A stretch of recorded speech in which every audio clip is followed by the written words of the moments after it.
오늘 함께 은혜 받으실 말씀은 시편입니다. 시편 19편 7절에서 14절까지의 말씀입니다. 우리 함께 봉독합니다.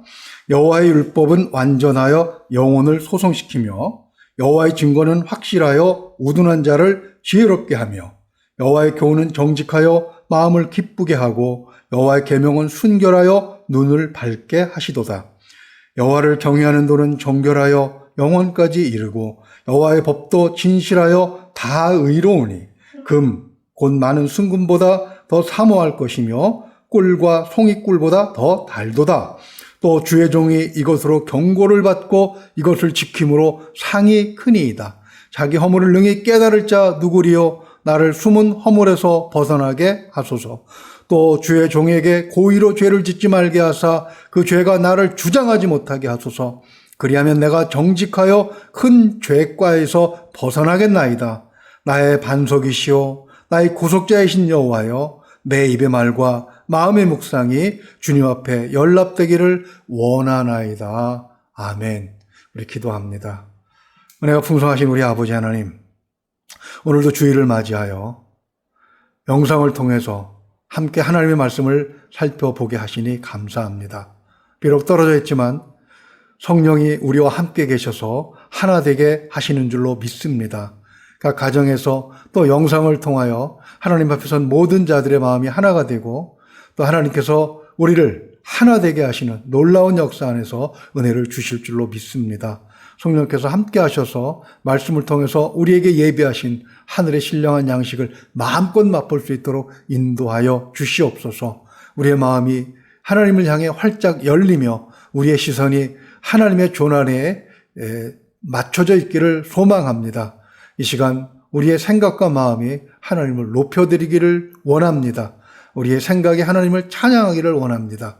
성령께서 함께하여 주시옵소서. 믿고 의지하며 우리 주 예수 그리스도 이름으로 기도하옵나이다. 아멘. 할렐루야. 오늘부터 장마가 시작된다고 합니다. 중국이 어려움을 겪은 것을 보면서 우리도 비슷하게 오겠구나라고 생각을 했는데 예측은 빗나가지 않네요.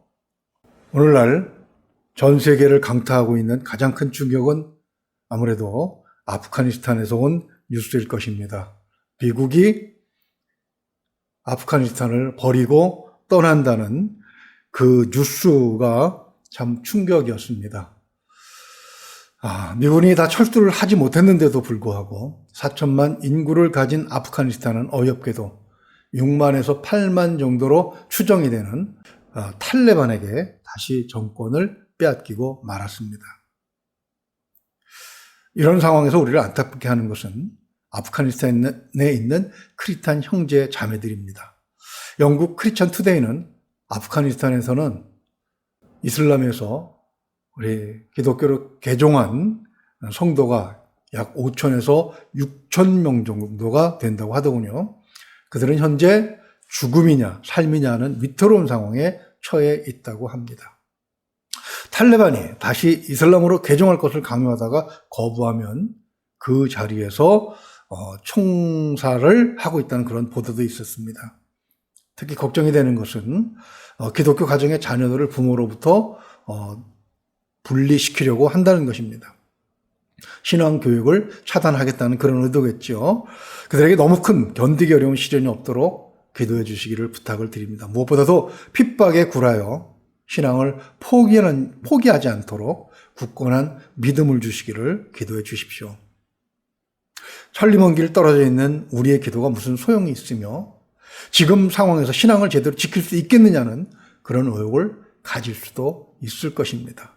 그러나 주님의 말씀에 의하면 진정한 크리스찬은 핍박을 두려워하지 않습니다. 몸은 죽여도 영혼은 능히 죽이지 못하는 자들을 두려워하지 말고 오직 몸과 영혼을 능히 지옥에 멸하실 수 있는 이를 두려워하라. 진정한 성도는 핍박하는 자를 두려워하지 않습니다.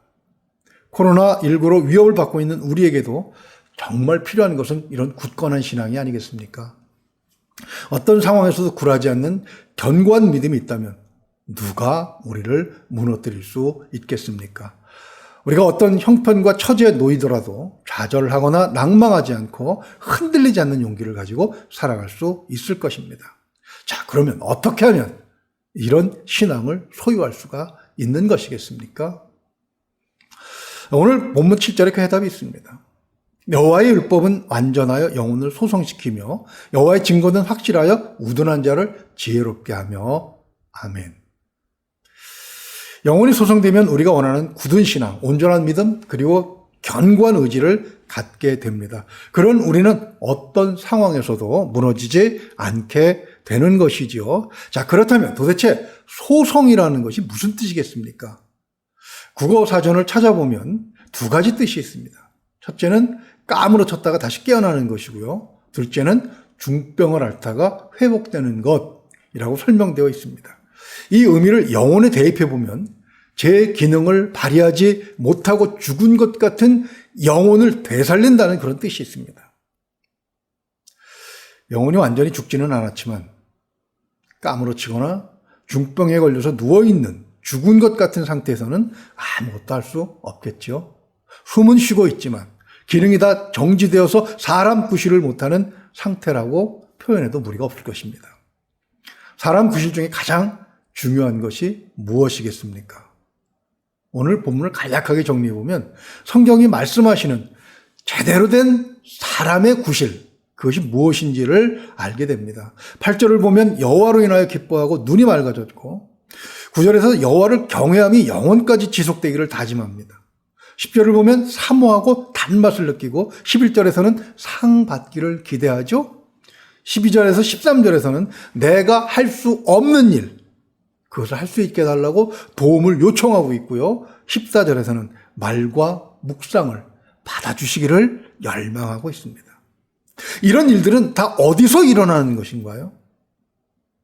관계에서 발생하는 일들입니다. 즉 여호와 하나님과의 관계라고 할 수 있습니다. 우리가 살아가는 세상에도 관계는 매우 중요하죠. 부모 자식 간의 관계, 부부 간의 관계, 친구, 직장 상사나 부하 직원과의 관계 등등 관계가 아닌 것이 없습니다. 그러나 이러한 모든 관계는 먼저 하나님과의 관계가 바로잡힐 때 재정립되고 바른 관계로 들어서게 되는 것입니다. 이것은 거꾸로 하나님과의 관계가 바르지 못할 때 여타 인간관계도 파국에 이른다는 것을 의미하기도 하죠. 에덴 동산으로 한번 돌아가 봅시다. 최초의 인간이 하나님과의 관계를 무너뜨렸을 때 모든 것이 깨졌잖아요. 자연과의 관계, 부부관계, 형제관계 등이 파국으로 치달았습니다. 예수님께서 이 땅에 오신 이유가 바로 이렇게 무너진 관계를 회복시키기 위해서 오신 것 아니겠습니까? 자, 영혼의 소송이라고 했는데 그럼 영혼은 무엇을 말하는 것이겠습니까? 관계에 있어서 가장 중요한 것이 영혼이라고 말씀하고 있습니다. 영어 성경을 보니까 soul로 번역을 하고 있습니다. 즉 존재의 본질이라고 하는 것이죠. 이것은 간이나 심장처럼 신체의 한 부분이 아니고 존재 그 자체라는 것입니다. 더글라스 웹스터라는 목사는 영혼은 무엇이냐고 물어서는 안 된다고 말씀하고 있습니다. 누구냐고 물어야 한다는 것이죠. 그리스도 안에서 영혼이 소성된 사람은 그리스도 밖에 있는 사람들과 세상을 보는 관점이 다릅니다. 사건이나 사물에 대한 판단 또한 다를 수밖에 없겠죠. 기쁨, 슬픔, 열정 같은 것이 발생하는 기회도 다르고 양상도 다르게 나타납니다. 그렇게 생각하고 표현하고 움직이는 모습이 다를 때 성경은 그것을 구별되었다라고 부릅니다. 우리는 구별된 자들 아니겠습니까? 그러나 때때로 신학에서 이것을 복잡하게 설명해서 오히려 우리를 어리둥절하게 만들기도 해요. 몸은 영과 하나라고 하는 1분설, 인간은 영혼과 몸으로 구성되었다고 하는 2분설, 그리고 영과 혼을 나누어 몸을 합해 3분설을 주장하기도 합니다. 모두 일리가 있고 또 모두 약점이 있습니다. 어느 것이 옳고 어느 것이 그르다고 말하기 아주 애매모호하다는 것이죠. 중요한 것은 관계에 있어서는 몸과 영혼이 함께 작동한다는 것입니다. 특히 하나님과의 관계는 더 그렇습니다. 주님께서 말씀하신 마태복음 10장 28절 다시 한번 생각을 해보십시오. 사람은 아무리 큰 권력을 가지고 있어도 몸은 죽일 수 있을 때 영혼은 죽이지 못해요. 그러나 하나님 안에서는 영과 몸이 하나로 하나님 장중에 붙들리게 되어 있습니다. 구약 성경에서 이스라엘이 망해가는 과정을 보면 바로 이것을 잘못 이해하는 바람에 하나님과의 관계가 파탄에 이르게 되는 것에서부터 시작이 됩니다. 즉 예배는 화려하고 장엄해서 누가 봐도 경건합니다. 그러나 예배를 주도하는 자들이, 예배를 드리는 자들이, 예배하는 자들이 성전 바깥에서는 엉망인 삶을 살았잖아요. 약자들에게 재산을 갈취하고 육체 쾌락을 위해 우상숭배 잔치에 참여하기도 합니다. 신약을 보면 초대교회의 모습들도 이와 같은 형태들이 간혹 나타나기도 합니다. 예를 들면 고린도 교회 같은 것이죠. 고린도라고 하는 타락한 도시의 가운데 세워졌기 때문에 그 영향력을 막아내지 못한 성도들은 예배의 모임은 경건하게 참석하고 방언도 하고 예언도 하고 귀신도 쫓아내고 놀라운 은사들을 발휘하기도 합니다만 일상생활 속에서는 크리스찬의 향기가 드러나지 않고 여전히 썩은 냄새가 난 것이죠. 영과 몸은 분리해서 생각하지 말고 결합된 하나로 보는 것이 관계를 엮어가는데 절대적으로 필요한 것입니다. 자, 그러므로 영혼이 온전하게 기능해야 살아있다고 할 수 있는 것이죠. 자, 어떻게 영혼을 온전하게 살 수 있는 것이겠습니까? 영혼을 소성시키는 기본 작업이 무엇인가?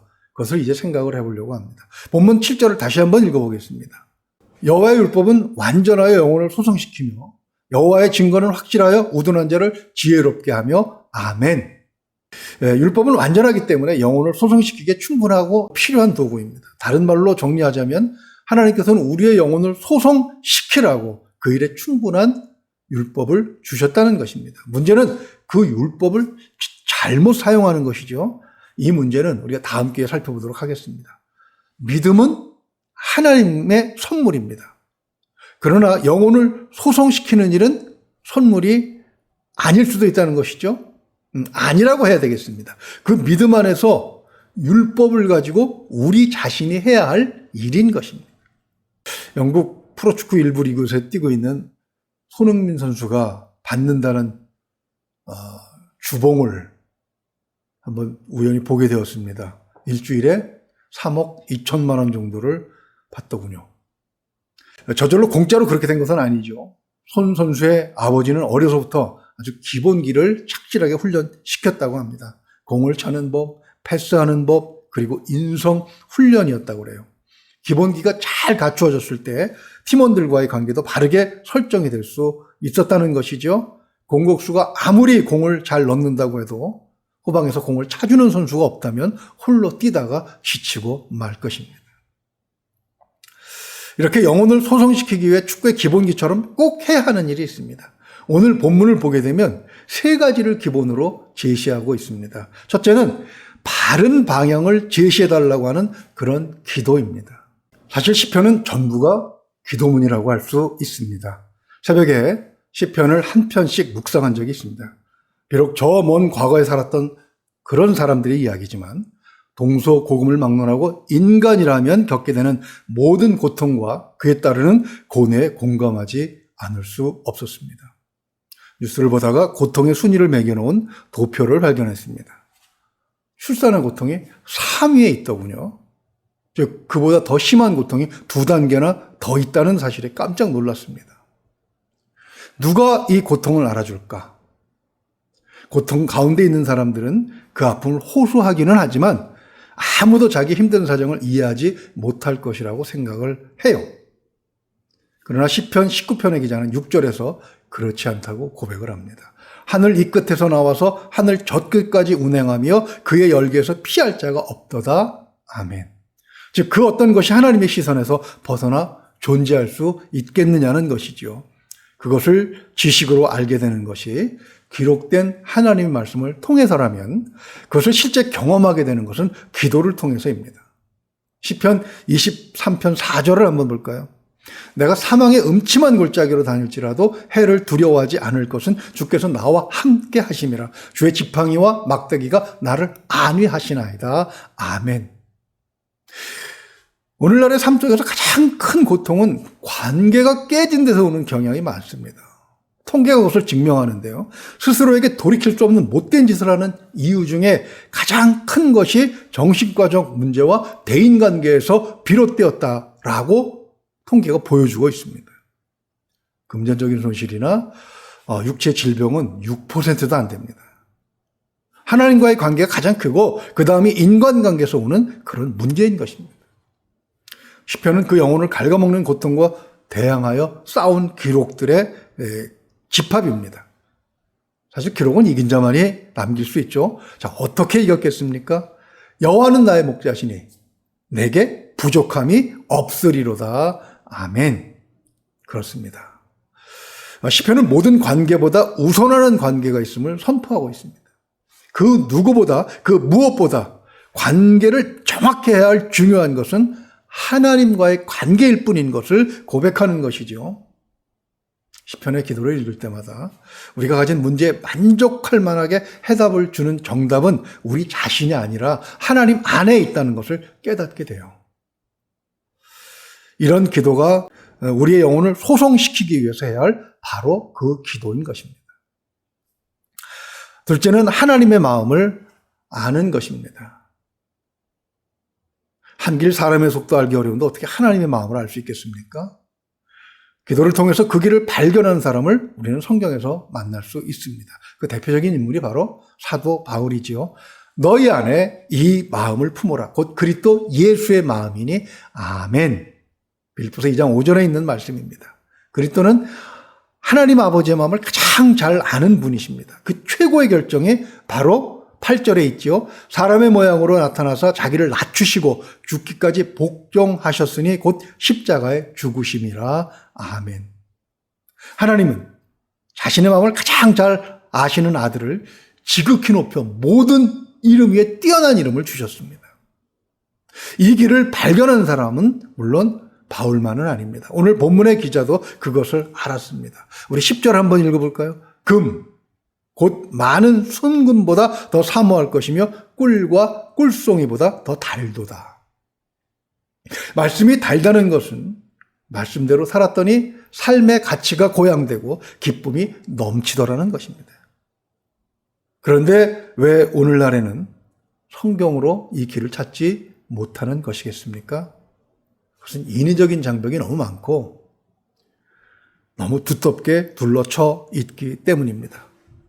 사람들은 성경에서 자기가 필요한 말씀만 찾아서 위로를 받거나 힘을 얻으려고 하는 경향이 있습니다. 듣기 좋은 말만 들으려고 하기 때문에 말씀을 전하는 사람들은 성경의 많은 부분을 자꾸 감추려 드는 거예요. 시편 19편 기자는 왜 하나님의 말씀에서 순금보다 더한 가치와 송이꿀보다 더한 기쁨을 발견하게 된 것입니까? 그 답 역시 사도 바울이 디모데후서 3장 16절에서 이렇게 가르쳐 줍니다.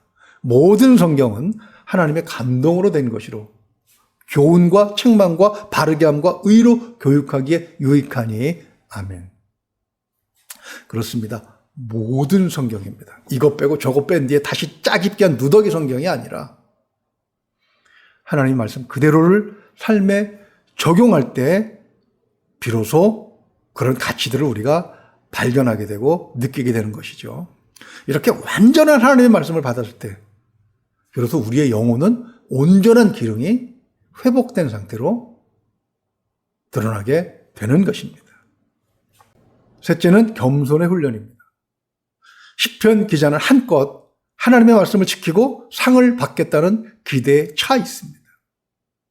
그러나 12절을 보게 되면 말씀을 지키는 것만으로는 불가능한 것이 있음을 고백하고 있습니다.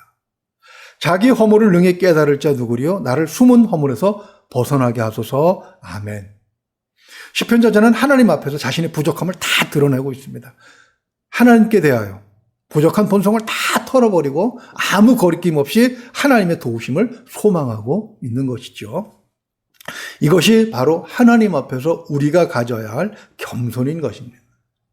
에덴 동산으로 다시 한번 돌아가 보겠습니다.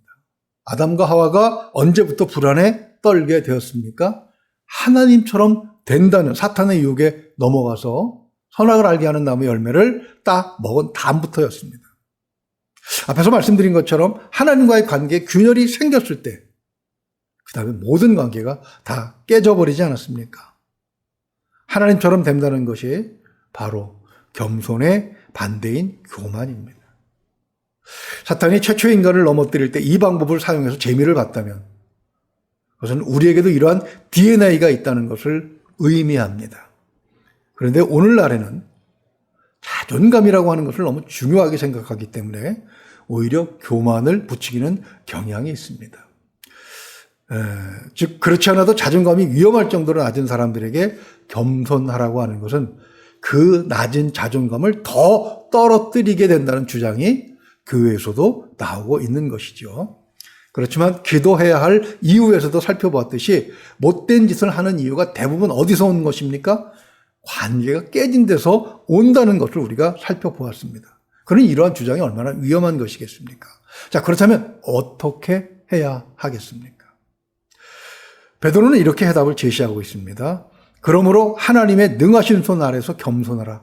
때가 되면 너희를 높이시리라. 너희 염려를 다 주께 맡기라. 이는 그가 너희를 돌보심이라. 아멘. 베드로전서 5장 6절과 7절에 있는 말씀입니다.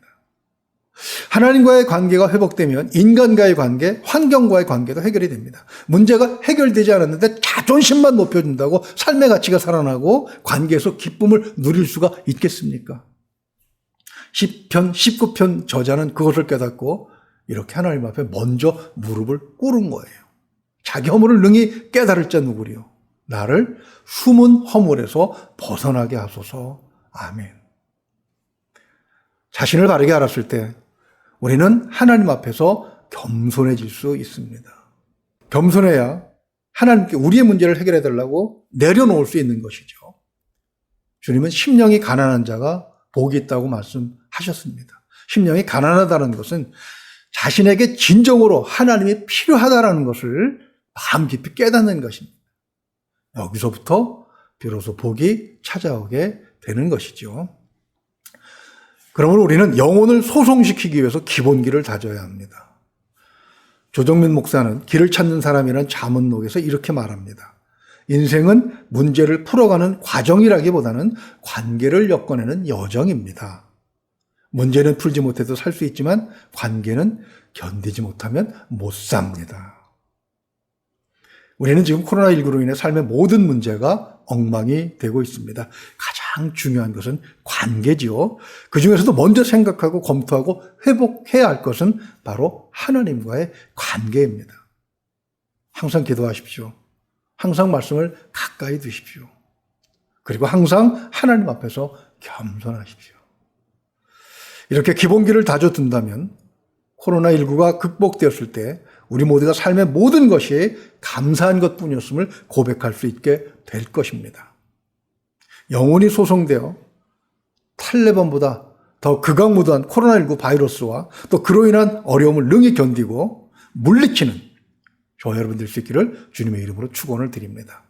기도하겠습니다. 은혜로우신 우리 아버지 하나님,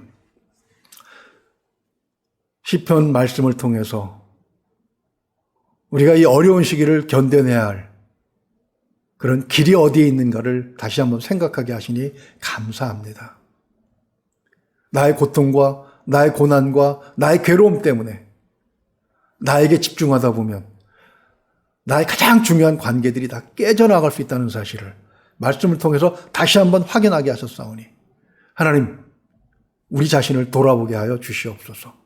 깨진 관계가 없는지 둘러보는 여유와 지혜가 있게 하여 주시옵소서.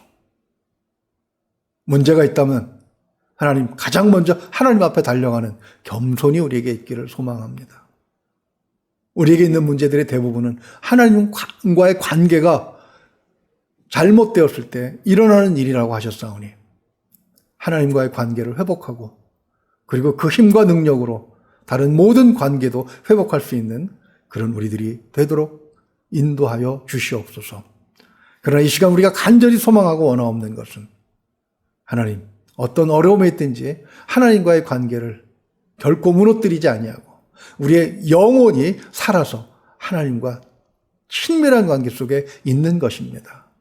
하나님, 우리를 붙들어 주시옵소서. 우리 영혼의 외침을 들어 주시옵소서. 하나님 말씀을 깨닫는 성령의 인도하심이 우리 삶 가운데 풍성하기를 원합니다.